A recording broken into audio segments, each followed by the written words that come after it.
Check 1 2. Check 1 2. Are you recording, Dad? Why? Delete it. Because your sister wants to be in the podcast. Dad, delete it. Why? Because why? Delete it and record again. All right. What did it feel like when you went to the hospital to visit your sister for the first time? At first, I was like, wow, I really have a sister now. Yeah. So you're just like, that's crazy, huh? When you went in the room for the first time to meet your sister, like, how did you feel? I felt excited to see her. Yeah. And what else? Did I feel? Yeah. I felt happy that she was a part of the family. Yeah. Yeah. Me and Mom and your sister had to stay there for a couple days, like almost 2 weeks. So how did you feel when we had to stay there for so long? I felt sad. Why did you feel sad? Because I wouldn't be around you that much. Yeah, because basically you guys went on a trip and then we called and we're like, oh, Mom's going to have the baby like right now. It was kind of like unexpected. And then before you know it, you had a sister. So anyways, do you know that your sister, like they had to take extra special care of her because... Yeah, I know. Do you know why? She was born early. She was born early. Actually, 1 month. Yeah, a little more than a month, right? Like 1.5. Was it like scary to see that she had like some machines that were like helping her and stuff? Or what did you think about that? No. No? I was just happy that she was even alive. That was good, right? Yeah. And I think you could tell when you saw her for the first time and you like took your finger and what did you do? Grabbed it so hard. Like when she was just born, she like grabbed your finger so hard, huh? I know. And so does that like tell you that she was like doing pretty good? Yeah. She was pretty healthy. Since me and Damien are so strong, I think she was supposed to be like more like me, not like Damien. And now that you have a sister and she's home at your house, what do you hope it will be like to be her big brother? Dad? But when she has hair, like when she has more hair, I think she's gonna have straight hair like me. Yeah, maybe. She does. So now that your sister's home and she's doing well, like what are you most excited about being a big brother to a sister? I'm happy that I'm able to be with her more. Yeah. Like every day. Like she's my everyday life now. Yeah. Hi, Let's Ride listeners. It's your friend Paul Estrada. If you've gotten any value out of any of the episodes, I'm here to ask you to pause this episode and take a moment to subscribe to the show wherever you're listening to this podcast. If you're a real go-getter, please take a moment to leave a review of the podcast. I'd be indebted to you forever.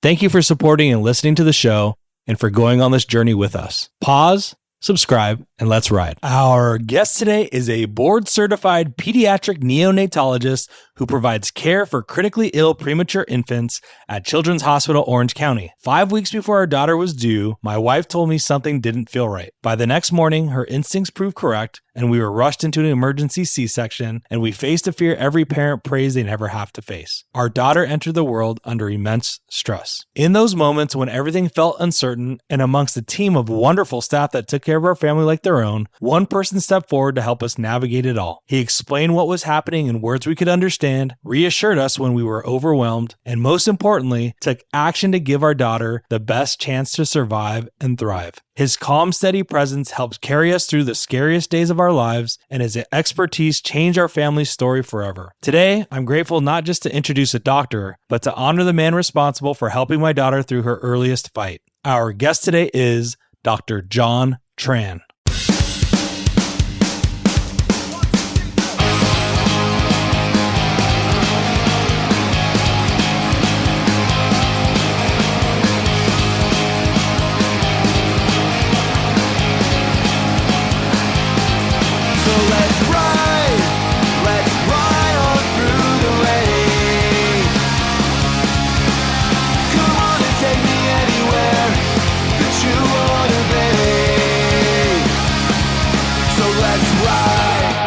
Before we start, though, Yeah. how's your daughter doing? How's Camila doing? She's great. She's actually napping right now. I was going to see if she happens to wake up while we're on the phone. I'll bring her over and you can see her. I'm so happy for you guys. I am Just so happy for you guys. Normal baby stuff. She's, waking us up every couple hours, but eating really well and can't ask for much more considering where we were coming from. So Yeah, no, it's great. It is absolutely amazing. And on that note, I wanted to say, it's often when you see somebody's face, you go, man, it's great to see you. But in your case in particular, it's great not to see you. And I mean that in the most sincerest way possible. So, but I know.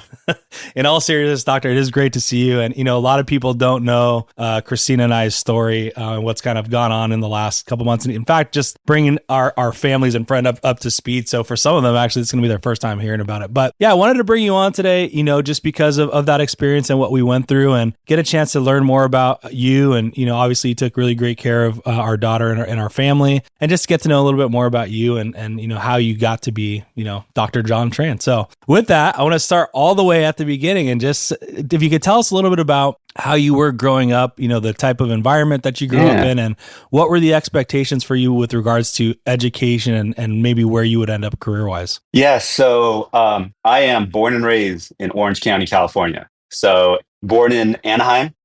My family is actually really interesting. My parents are both immigrants from Vietnam. They're actually refugees from the Vietnam War. Wow. My mom, she came here because my aunt worked for the U.S. Embassy. And when Vietnamization happened and they were trying to get as many South Vietnamese to America, my aunt, because of her connections with the U.S. Embassy, got my mom's family here. They actually had to smuggle my youngest uncle in a refrigerator crate, to get him to America. Wow. It was crazy because when my grandma died when I was 10, in her dresser drawer was the article of their story of how they got to America, and it's my aunt who was already in America and my grandma hugging the airport as they were coming here. That's incredible. So yeah, it's an amazing story. I mean, like you think about your accomplishments, and then my dad and my mom tell me about how they just survived a war, and you're like, there's not a lot that can beat that. Yeah. I always say I get a lot of my street smarts from my mom. I get a lot of my academics from my dad. So with that comes a lot of typical immigrant parent kind of pressure to do well in school, right? To,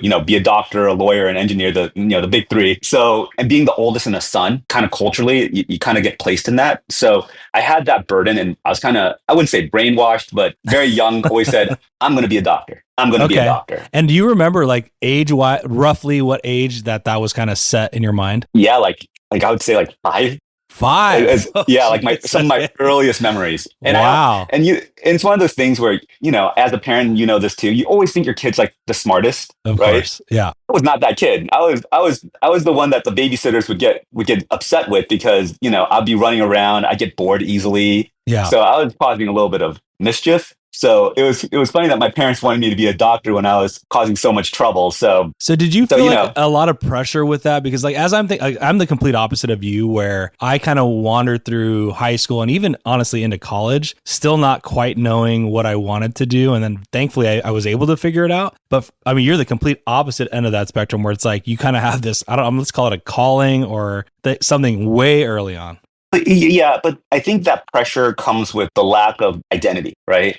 So you can't find your true identity, So fortunately, for me, I was always really good in the sciences. I was always really good with math. That was like the thing that I was really excelling at school in. Mm-hmm. And I think being the oldest and being literally the oldest male in my whole family, including my extended family, there was always this kind of, and when you're growing up, from an immigrant family, you're poor, you don't have a lot of means. I mean, the family unit is so important. And even now, when we talked about like with Camilla and stuff like that, how important your social networks are, Right. And so I was always like, we didn't have a lot of money growing up, but I had a really happy childhood. I mean, my aunts and uncles were like my extended moms and dads. My mom and dad were working hard, but they were always there for me. My sisters and I are super close. Yeah. So I've always had this great support network, and that allowed me to kind of, I guess, work hard. Like I never not known what not working hard was like, because I would see it in the examples in my mom, my dad, and my aunts and uncles. Yeah. So it pushed me to kind of, through example, just to work really hard. So,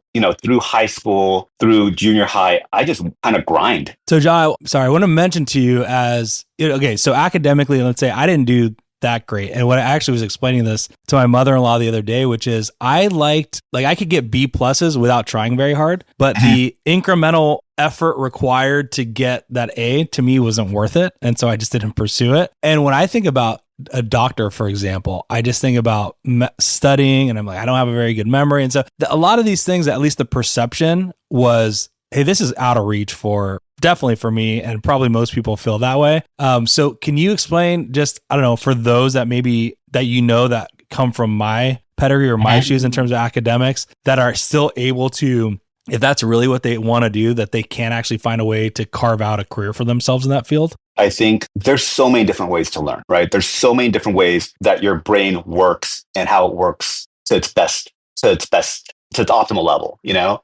And granted, you see that in med school. You see the kids that are photographic memory. It comes with ease. You know, I have a ton of friends like that. My wife tells me all the time, she goes, you always say that every time we meet a friend of med school or meet a friend at work, you always say they're so much, how smart they are, how smarter they are than you. And I was like, well, that's because I truly do think they're like that. But then you have people that grind. And honestly, motivation and commitment to your goal has a lot to do with it too. Because this is not a sprint. Natural ability will get you only so far, but this is your life and your career that you kind of go through, right? Right. Well, I would have loved this advice about 20 years ago. It's a little late for me, but for those that are still early on, you still have a chance, guys. All right. Just work hard. And if you're not that book smart, you can still figure it out. So the last thing I want to touch on as it relates to your personal history is you became a neonatologist.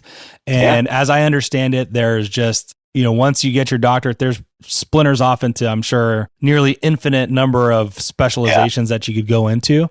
How did you come upon neonatology as the field that you wanted to pursue? That's a good one. So, I think when you go into med school, like everybody kind of gravitates toward kind of like the sexier fields. Like even I was the same way. I was like, surgery. I want to do surgery, and I graduated when I after first year, I was top 5 in my class in anatomy. So I was like, oh yeah, surgery, because anatomy is fun and surgery is fun. And then, by the way, that doesn't sound fun to me. The idea of blood and stuff, that's the other thing. So enough about me trying to be a doctor now, but yeah, okay, continue. Sorry. My first rotation as a med student was pediatrics. And one of our brief encounters in pediatrics was neonatology. And I still remember the moment that I was like, this is the field I think I want to do, is that we got called to go into an urgent C-section and this baby pops out and I'm sitting there. I'm like, oh my God, this is the miracle of life. This is amazing. There's nothing like that. There's nothing that you're going to be able to witness that's going to be this amazing.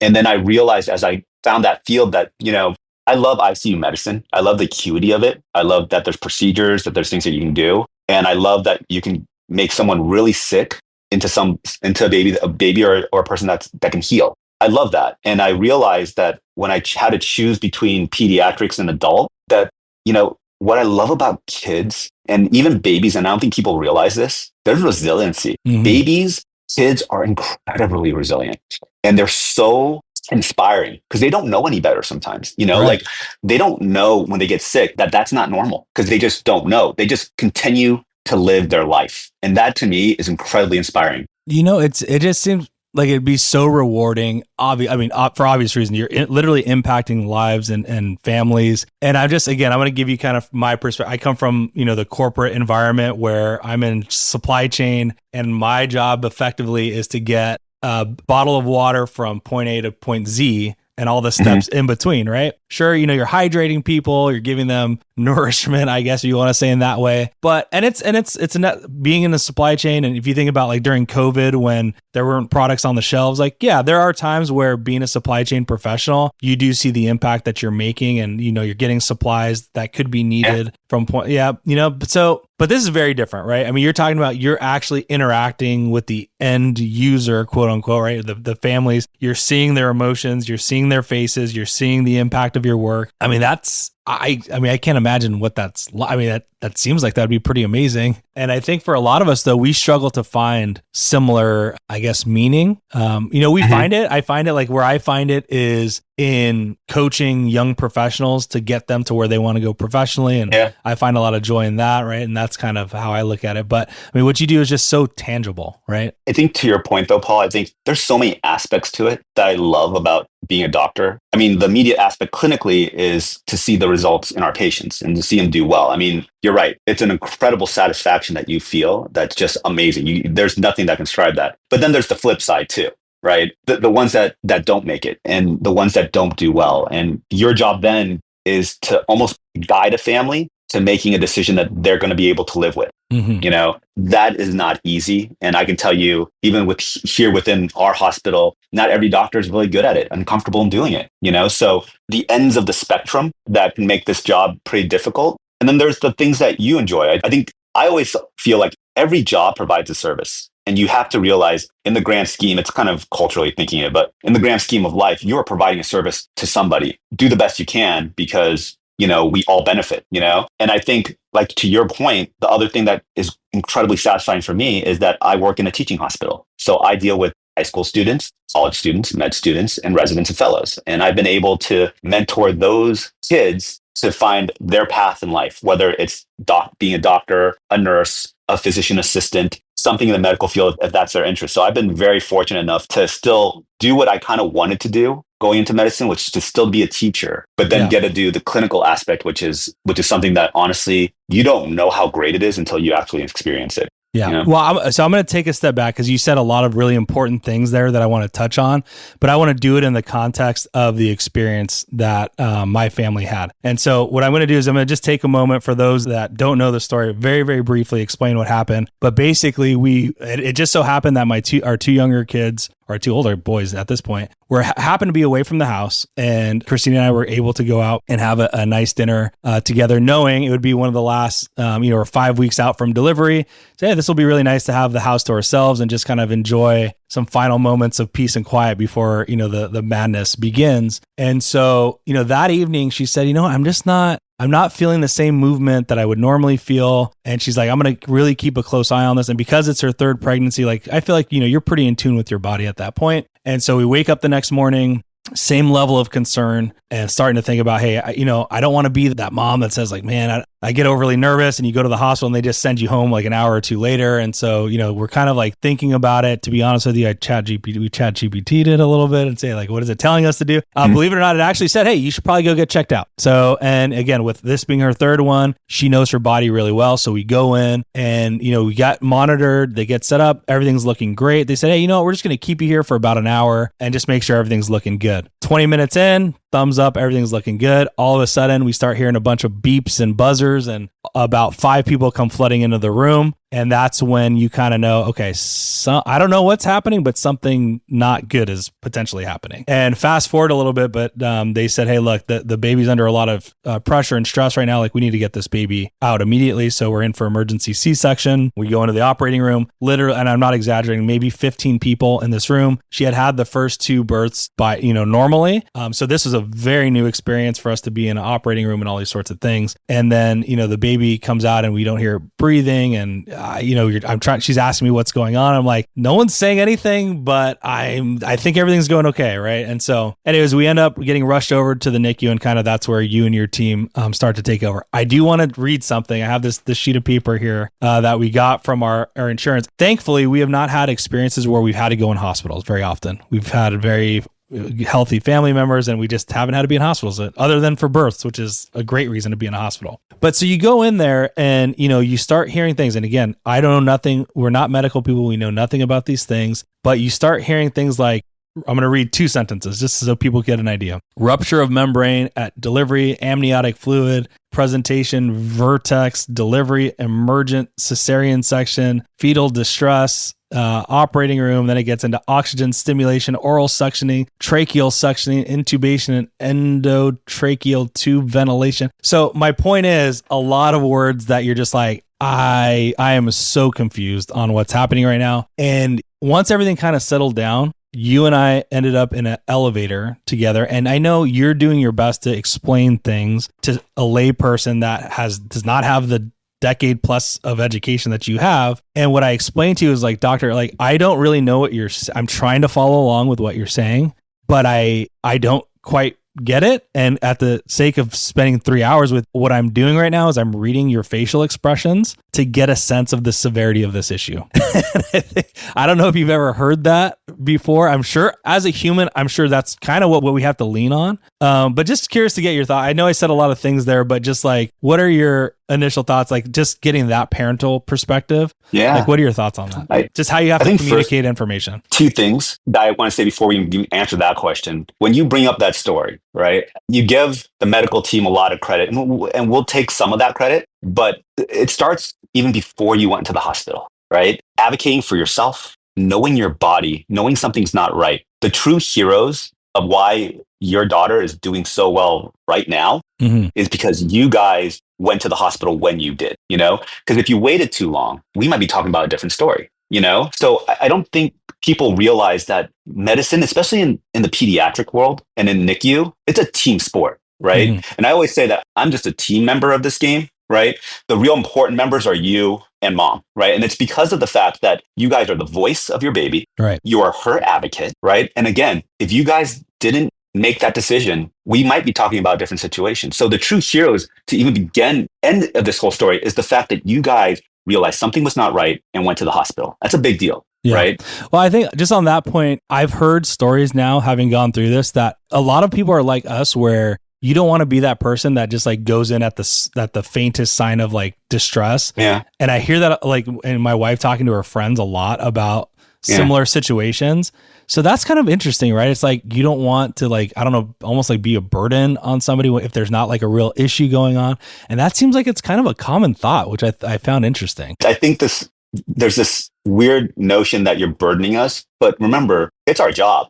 So you're not burdening anybody, right? Right. When I come in and sit to you side by side, you know, you're not burdening me. And if we're talking about this for the 10th time or the 11th time or the 100th time, it's not a burden, because the important thing is that I'm conveying information, again, because in the end, when you leave the NICU, who's Camilla's advocate? It's you guys. And if you guys don't understand what's going on, then I'm not doing my job right. So I think it's one of those things for patients and for your listeners to realize that, you know what, you know your body best. And if your body is saying that something's not right, you should listen to your body. Yeah. And I think when it comes to communicating with parents, you know, one, I have a tendency to talk as fast as I think. So I talk really fast. I can confirm. And two, you know, I try to take medical jargon out as much as I can. But, you know, I've done this for so long now, and I work in a children's hospital, and I've seen a lot, things that I wouldn't be able to describe, you know? Right. I stay humbled because the field humbles you, right? But there's not a lot that I haven't seen after doing this for over 10 years where it's going to scare me, you know, especially when it comes to what Camila went through, because I'm the neuro director of this NICU. So I've seen all the kids that go through. I don't know if you want to share what Camila went through. But, yeah, sure. So what she went through, I always... It's called HIE, hypoxic-ischemic encephalopathy. Hypoxic meaning lack of oxygen, ischemia usually meaning some kind of injury, and encephalopathy meaning to your brain. And essentially, babies, their oxygen from mom's blood, from mom's lungs, through her uterus, to the placenta, umbilical cord, to the baby. Any of that tract is compromised, that's compromised blood to your baby. And in this case, we realized that what happened was, unfortunately, the umbilical cord does what it wants to do in the amniotic fluid. And if it wants to make a knot, it makes a knot. If it wants to wrap around your neck, it wraps around your neck. In Camila's case, I think it did both. Yeah, and 4 times around the neck and a knot. Yeah. So it compromised her blood flow to the point where she was not getting adequate oxygen. That's why your wife wasn't feeling so well. That's why Camila was telling your wife something's going on here. Right. So I equate HIE to like getting punched in the arm. I don't know if you remember that analogy. I do, of course. That was like the simplest form of explaining something. So thank you. Yeah, well, we're guys, so we understand about getting punched in the arm. That's right. Yeah, sure. So it's like getting punched in the arm. If I was to punch in the arm, what do? Right? Well, there's nothing about getting punched, right, that you can take back. I hit you. There's no take backs. Right. Too bad, right? But what you can do is you put ice on that arm. And what does ice do? Well, ice, again, doesn't take care of the initial injury, but it takes care of the secondary injury, the swelling, the inflammation, things that can happen from the initial hit. So that's why I always say, when I always talk about HIE, I always say hits, right? Because Camila took a few hits. She took cord around her neck and a knot, and that compromised a lot and caused potentially inflammation. Now, the umbilical cord gives blood to your whole body. So it's technically inflammation to your whole body, but we're trying to protect the brain. Right. So what we do for that is we put a baby under cooling. We put them on a blanket, we cool them down, and we're trying to prevent the secondary injury that can potentially cause worsening brain injury. So that's what Camila had to go through. And fortunately for her, and again, the bigger the hit, so like we used an analogy, if I was to hit you with the baseball bat, ice is not going to do a lot for a baseball bat, right? Right. The bigger the hit, the harder cooling is going to benefit a child. So like I said, before we even talked about this, is that the biggest heroes really is you and your wife for coming in earlier. Because if you waited longer, we don't know how compromised Camila would have been during that process, right? So you guys probably came in the right time, got monitored properly, saw the initial insult quick enough to get her out, so that she can use her own lungs to oxygenate to get rid of all that compromised blood flow, you know? And then we just kind of like when you study, right? We just took her from a B+ to an A, right? Yeah. Where we kind of just helped her along in the healing process of it. Right. And the work was done by her, right? She was the one that did all the work. She healed. She did well. And now we can have this conversation where there's smiles on our face because we have a healthy baby girl. So let's talk about just the communication. I want to go a little bit more in depth into that part. So like I was saying earlier, you're probably interacting with a lot of people, again, that don't have the same foundation to be able to understand these things. I know you did, like you said, do it as layman's terms as you possibly could. Do you kind of notice though, going back to what I was saying about like, hey, look, especially in the moment, like your brain's kind of all over the place. So you're kind of not able to completely focus because you're thinking about the world of possibilities. And like I said, I had mentioned to you in that elevator, like, hey, I'm just trying to read your face to see like how serious this actually is.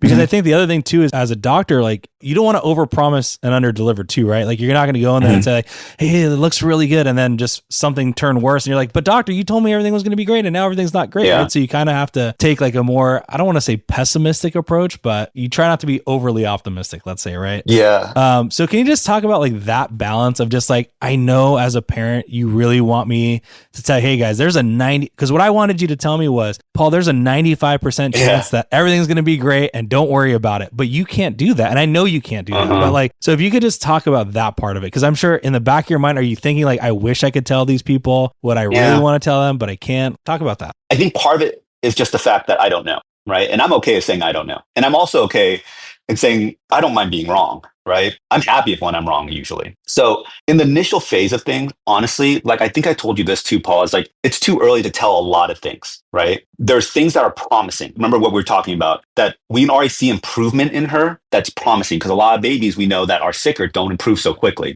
Right. But a lot of it is information gathering. And the more information I get, whether it's through blood work or through imaging or just through how a patient is looking, that's more telling. That phase, remember what I told you, growth and time, that phase, just giving time and letting it kind of breathe a little bit, that is actually really important. And sometimes what I'm trying to tell parents is that, it's hard because we're doing something you've never heard of. Right. You went from a normal day to something incredibly scary. We're not part of the birth plan. You never heard of what neonatology was, Right.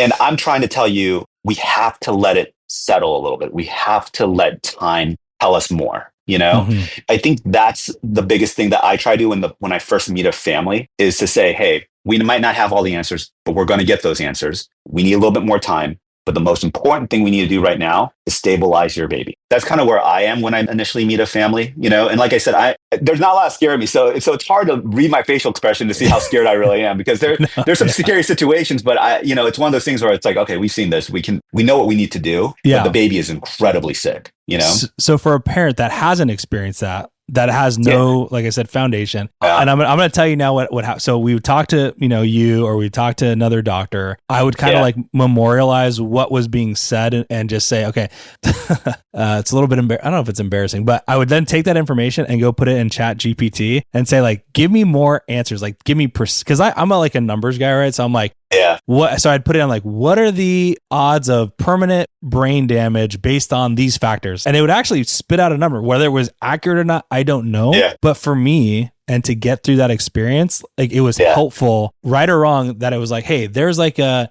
90% chance that your daughter's going to be perfectly fine. And so like I don't know what I would have done before. I guess Google searched it, but I was like looking for things to put my mind and Christina's mind at ease when I couldn't get that from, again, because you can't offer it because you just genuinely don't know. I don't know. What do you have to say about that, if anything? I mean, I think what helps you get through, right? I mean, it is an incredibly stressful environment. I mean, I tell parents all the time too, it's like what you're going through, not a lot of your friends and family have gone through. It's hard to convey kind of how you're feeling because it's hard to find people that can actually empathize and have similar experiences. So I think in that sense, I mean, I'm not a big fan of people looking up things online, but if it helps you get through, through a really stressful situation, I'm okay with that. And sometimes it also means that, hey, if it helps with conversation, had you just come up to me and it's like, hey, Dr. Tran, ChatGPT says, that Camilla has a 30% chance that she's going to be okay. Is that true? I would probably say no, most likely not. You know what's crazy is it would give me a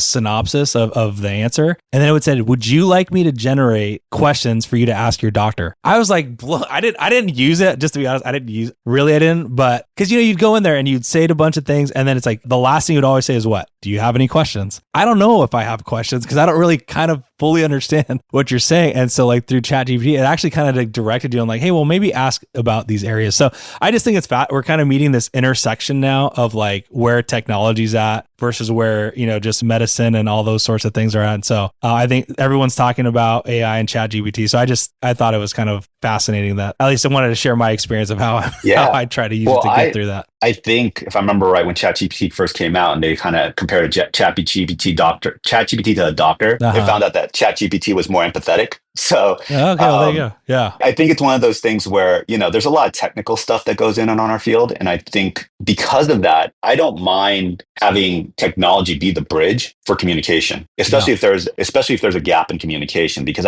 like I said, in the world of pediatrics and neonatology, it's so important that the parents understand what's going on. And because Camila can't talk and she won't be able to talk until she's 1 and 2. And even then she can't really express herself that well. Right. So when we need to educate somebody, we're educating parents to be champions and advocates for their kids. So it's incredibly important for me to make sure that you guys understand what's going on through the whole process. And if there's gaps, if ChatGPT is helping you kind of say, hey, these are my knowledge gaps, these are the questions I should be asking. Yeah. I don't feel like that's offensive at all. I feel like that is more helpful in the communication of trying to fill those gaps so that when you leave the NICU, you know what's going on with your daughter. So you know how to advocate for her properly. Our story has a happy ending. We're home healthy. Everyone's doing great. And you briefly touched on this, but I want to spend a little bit more time here. And that is just, part of your job is meeting families at a very challenging moment in their life. You're a stranger to us. You've obviously very quickly become somebody that we rely on very heavily to take care of a very important, meaningful person in our life. When you are when you get to communicate good news, how is it when you have to, maybe, I don't know, sit in your office and prepare yourself mentally for delivering bad news? Like how does that work for a doctor? So I think good news is always easy, right? I mean, honestly, tell you the truth, we fight over good news, right? So you met the neurology team and when there's a good MRI, it's always a race. Who's going to give the good news first? That's awesome. So good news is easy, right? I mean, you'll see smiles on our faces, and I love giving good news, and I love seeing that relief that comes with good news. That's the easy part of the job, right? That's what gets you going. I think with bad news, that's a different beast, and I think there's a technique to that. It depends on who you are, and how you are to deliver it. I'm pretty transparent, and I think again, I'm under the belief that to empower a family to make a difficult decision, they need to know what's going on, which means that I'm not going to hide the words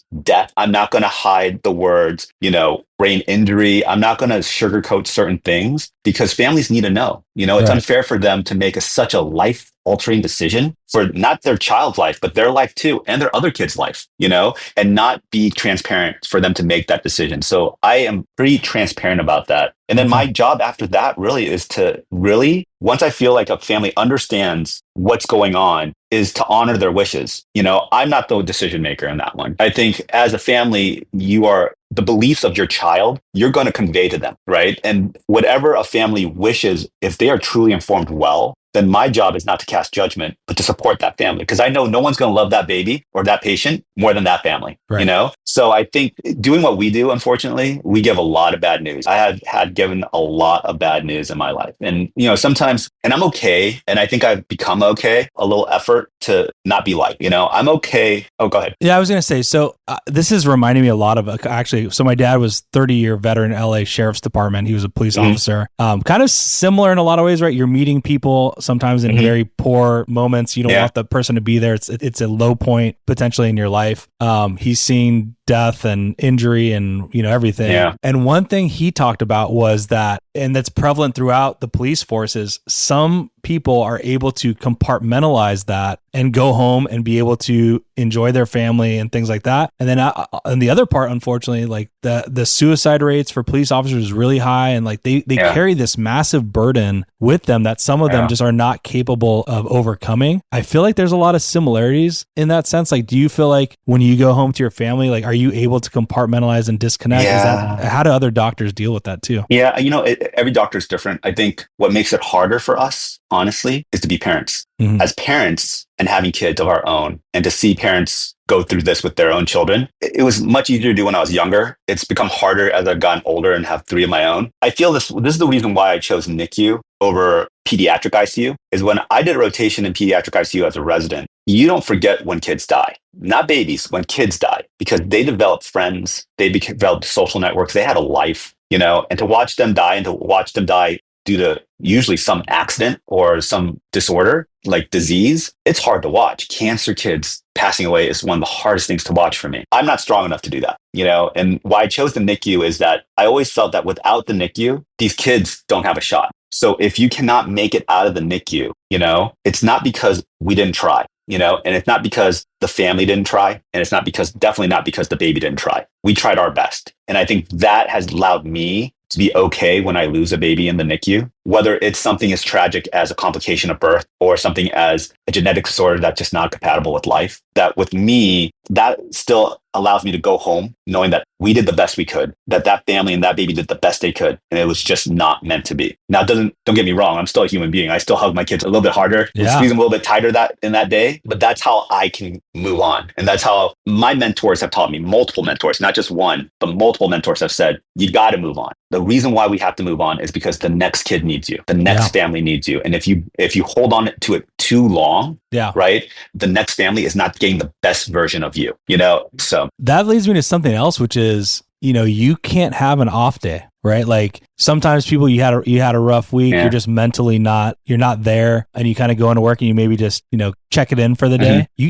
You cannot do that. I mean, there's literally lives on the line. So I just imagine like this massive mental burden that on you. And then, the other thing I didn't even talk about was, I think one of the times I talked to you, you were going on at the end of a 24-hour shift of like little to no sleep. And then you're like, oh, I'm going to go home. And my sister decided to come over and have a pool party. And so I don't even know if I'm going to get sleep then. Yeah. Right. And so just like the physical and mental wear and tear, like how do you manage that so that you're able to, I mean, you're smiling right now. You look like you've got some sleep today. Like you seem like you're functioning really well. So like, I mean, just how do you put your body through that sort of stuff? Yeah, I think part of it's training. And I'm at that kind of middle ground where training, I was in the middle of like the end of the old school way of training where you just work your tail off, to kind of this newer age where there's work hour restrictions and whatnot. So I think I've been kind of bred and trained to take 24 hours, like I'm used to it. But just like anybody else, though, I'm a human being. And I think what helps you through the day and get through the day is your own social network. And I've been very blessed to have an incredibly strong social network, whether that's my colleagues at work that if they know I'm having a bad day, will say, we got you, we'll cover your patients, don't worry about it. Or whether it's at home, like you said, my sisters, my parents, we still live a mile away from each other. My aunts and uncles are still around. I met my wife when I was a resident. So she knew me before I became an attending, but she knew me when I was in training, and she's been with me since then, and she's always had my back. And honestly, we've been married for over 13, 14 years now. And it's getting to the point where like, she knows when I'm having a bad day. She knows when, that she'll take the kids to go somewhere just for a break, just so I can take a nap. You're only as strong as your support network. I've been very fortunate and blessed to just have a great group of friends, colleagues, family that help me kind of get through potentially bad days, and this too. Just in life, you just don't know when you're going to have a bad day, and to have just a strong network to be able to support me during that kind of unpredictableness of my career on top of just the unpredictableness of life, has been really beneficial for me. It's a tough run. I'm not going to lie. I'm not going to sugarcoat it, but it's been an enjoyable one. Well, Doctor, we're so thankful for having come across you again. Yeah. I wish I would have never met you. And I mean that in the nicest way possible. But since I did, we felt very fortunate to be in the hands of your caring hands, as well as the rest of the team over at the Orange CHOC NICU. We felt just amazingly taken care of. And like I said, family's thriving and doing well. And so it's nice to talk to you, and personally thank you again for what you did for us and our family. So thank you. No, it's my pleasure. I think I say this to every family. I always thank my families that I work with, because you're allowing us to be a part of your life and putting trust in us. So thank you for just allowing us to take care of your child and your baby and trusting us through a really difficult time. And I'm so glad that that we are together sitting in this room smiling, sharing good news. All right. Go save some babies. We'll talk soon. All right. Thank you. The Rockies,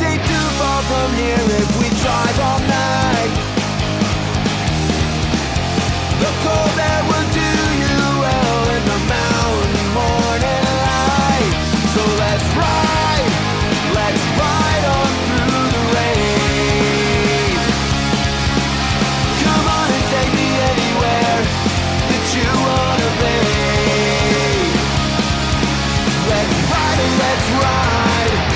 Let's follow the skyline.